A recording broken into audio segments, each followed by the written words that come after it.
Hey everyone, and welcome back. We're doing something a little different today. We're diving into the public reaction to Donald Trump's recent address to Congress, Oh, interesting. but not through uh, the usual lens of news articles or opinion polls. Okay. Our source material today, Google searches. Hmm.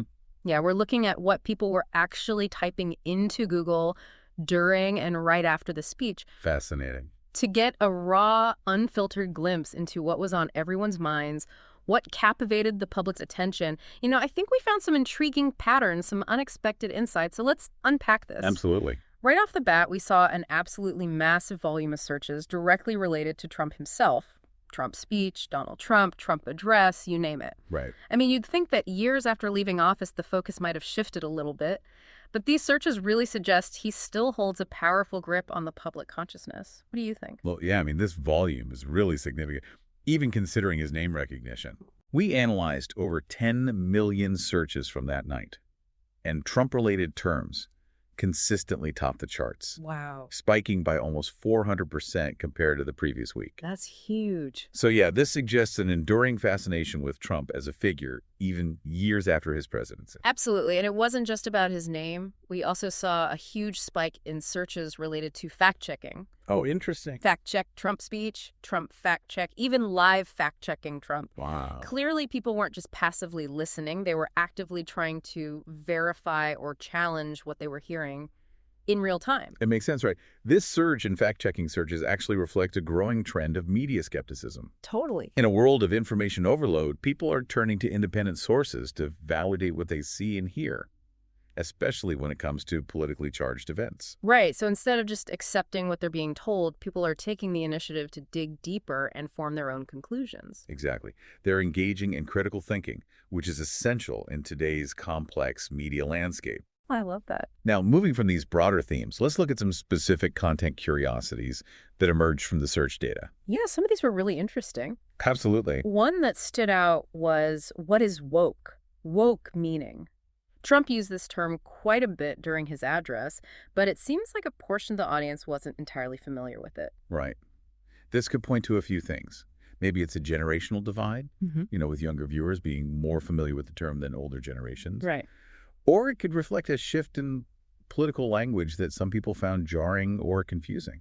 It's a good reminder that even seemingly common terms can have different meanings and interpretations, right, across various groups. Absolutely. And it highlights how language can be used strategically to appeal to certain demographics or even to create division. Oh, for sure. We also noticed a bunch of searches for specific individuals: Nancy Pelosi, Hakeem Jeffries, Rosa DeLauro, all prominent figures in Congress, some known to oppose Trump. It seems like people were interested in their reactions to the speech. It's as if they were looking for cues, on how to interpret the speech. Yeah. Or perhaps seeking validation for their own reactions. The absence of certain names is also interesting, potentially indicating perceived political alliances, or just lack of public interest in certain individuals. Yeah. Okay, so now let's talk about something a little different. We saw a surprising number of searches related to the logistics of this speech itself. Trump's speech time, State of the Union time, how long was Trump's speech? Huh, interesting. People were clearly planning their viewing experience.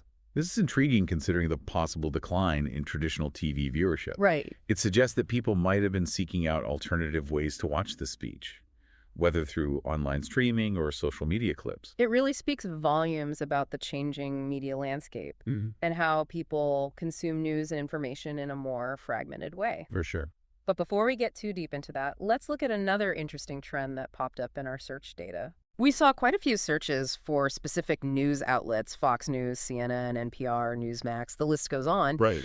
It seems like people were actively seeking out information from sources known to align with their existing perspectives. What do you make of that? Well, it's a clear indication of how our information consumption is becoming increasingly personalized Yeah.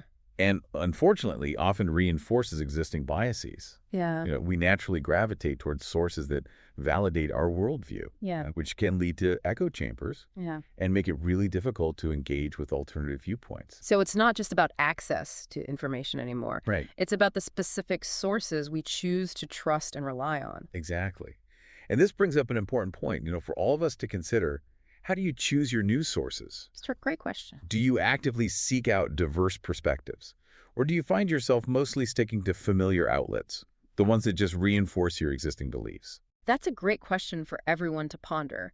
But before we get too deep into that, let's shift our attention to some of the more unexpected search terms that emerged from our analysis. These were less frequent, but they offer some fascinating insights into specific policy points that resonated with certain viewers. Yes, these unexpected nuggets, as you call them, can reveal a lot. The underlying anxieties, interests, and priorities of different segments of the population. One example that caught our eye was the phrase drill baby drill, which saw a noticeable spike during and after the speech. Interesting. This slogan is often associated with increased domestic oil production, Right. and it suggests that energy policy and economic concerns were on the minds of some viewers.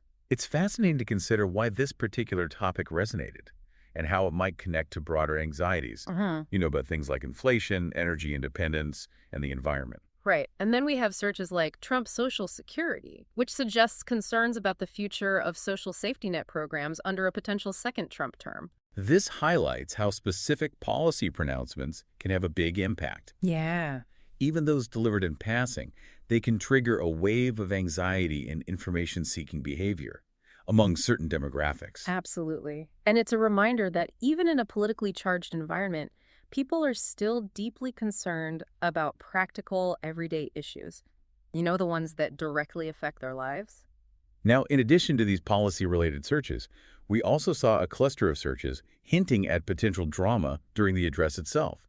Things like who was just removed from the State of the Union or who just got escorted out. Yes. These searches suggest that something happened during the speech, something viewers found noteworthy enough to immediately Google.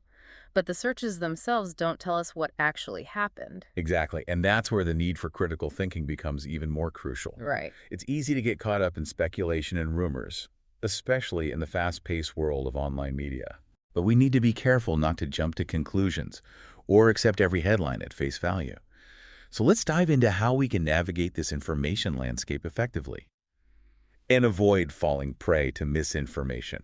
It's like being a detective Oh, I like that. in a way, Yeah. gathering clues, evaluating evidence, Right. and trying to piece together the most accurate picture possible. I love that analogy. And just like a good detective, we have to be aware of our own biases. Oh, absolutely. Right. Those preconceived notions that we bring to the table Yeah. can really cloud our judgment, Definitely. especially when we're dealing with something as emotionally charged as politics. Absolutely. Yeah. We all have biases, whether we're conscious of them or not.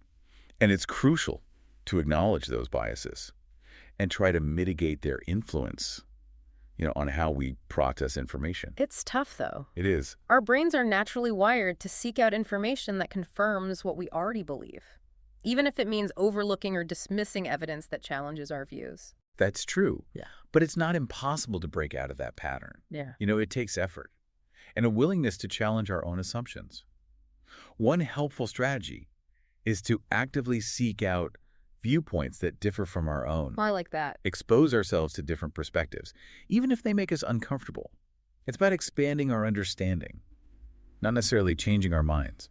That's a good point. It's so interesting how we've been talking about this in the context of politics.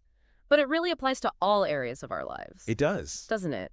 From the news we consume to the relationships we form, we're constantly filtering information through our own unique set of biases. It's a great point. It highlights the importance of self-awareness and critical thinking in all aspects of life. Recognizing our biases is the first step toward becoming more open-minded and objective in our decision-making. So beyond fact-checking, seeking diverse perspectives, and being aware of our biases, what other advice would you give to our listeners? The ones who want to be more informed and engaged citizens in this digital age. Well, I would say be curious. Don't be afraid to ask questions, to challenge the status quo, to dig deeper into the issues that matter to you. Yeah. And just as importantly, don't be afraid to change your mind. When presented with new evidence or well-reasoned argument, flexibility and a willingness to learn are hallmarks of a critical thinker. Those are such great points. Curiosity and open-mindedness are so essential for growth and understanding. And I would add, be patient. Forming informed opinions takes time and effort. Don't expect to have all the answers right away. No. Be willing to grapple with complex issues, to sit with discomfort, and to engage in respectful dialogue with those who hold different views. True understanding rarely comes easy. You're so right. This has been such a fascinating deep dive, and I feel like we've learned so much from just analyzing these Google searches. It's incredible how much they reveal about public sentiment and how people engage with information in today's digital world. It's been a pleasure exploring these ideas with you. Likewise. And I hope our listeners are finding this conversation as thought-provoking as we are. Now, before we wrap up, I want to circle back to something we touched on earlier. We talked about how these searches can highlight potential blind spots in public discourse. Right. What isn't being searched for? What topics or perspectives are being overlooked or silenced? That's an incredibly important point. While these search terms can provide valuable insights, they also represent a limited sample of public interest. There are undoubtedly countless perspectives and concerns that aren't reflected in these searches, perhaps due to lack of awareness, access to information, or even fear of expressing certain viewpoints. So how do we ensure that those voices are heard and that our collective understanding of the world is as complete and nuanced as possible? What can we do to broaden the conversation and shed light on those perspectives that might be getting lost in the noise? Well, I think it starts with recognizing that our individual perspectives are inherently limited. Yeah. We each bring our own experiences, biases, and blind spots to the table. And it's through actively seeking out diverse viewpoints, listening with empathy, and engaging in respectful dialogue that we can begin to bridge those gaps in understanding. So it's not just about consuming information. It's about actively seeking out perspectives that challenge our own assumptions and force us to confront our own biases. Exactly. It's about cultivating intellectual humility. Yeah. And recognizing that there's always more to learn, even from those we might disagree with. That's such a powerful message, and it makes me think about the role of technology in all of this. On the one hand, it can create these echo chambers where we're constantly bombarded with information that reinforces our existing beliefs.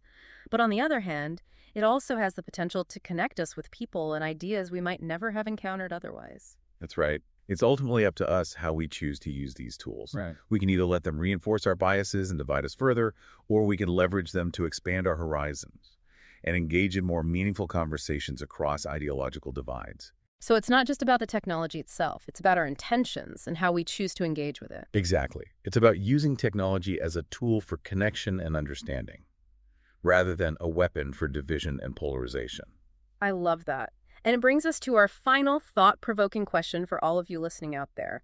We've seen how Google searches can offer a glimpse into the collective consciousness, highlighting what captures public attention and what might be slipping through the cracks. But what about the searches that aren't being made? What topics or perspectives are being overlooked or silenced? And what can we, individually and collectively, do to ensure that those voices are heard and that our understanding of the world is as comprehensive and nuanced as possible? That's a powerful question to ponder. And it speaks to the importance of not only consuming information, but also actively shaping the discourse. It's about recognizing that each of us has a role to play in creating a more informed, equitable, and just society. It's like we're all puzzle pieces. And it's through these conversations, through these searches that we start to fit together and see the bigger picture. Yeah, that's a beautiful way to put it. And it really underscores the importance of approaching these conversations, with humility. Yeah. And a genuine desire to understand, not just to be heard. So much of what we've talked about today has revolved around this idea of being active participants in our information consumption. Right. It's not enough to just passively scroll through headlines or accept the first version of events we encounter. We have to dig deeper, challenge our assumptions, and be willing to change our minds. Absolutely. Critical thinking isn't just a skill, it's a mindset. It's about approaching information with a healthy dose of skepticism, curiosity, and a willingness to grapple with complexity. And it's something we can all cultivate regardless of our background or political beliefs. That's right. It's a lifelong process of learning, unlearning, and relearning. And it's essential for navigating the ever-evolving information landscape. Okay, so as we wrap up this deep dive, I want to leave you with a few key takeaways. Okay. First, remember that the information we consume is always filtered through our own biases and perspectives. Yeah. Being aware of those biases is the first step toward becoming more objective and open-minded. Second, don't be afraid to challenge your own assumptions. Seek out diverse viewpoints, even those that make you uncomfortable. It's through engaging with different perspectives that we broaden our understanding and grow as individuals. And finally, be curious. Ask questions. Dig deeper. Don't be satisfied with surface-level explanations.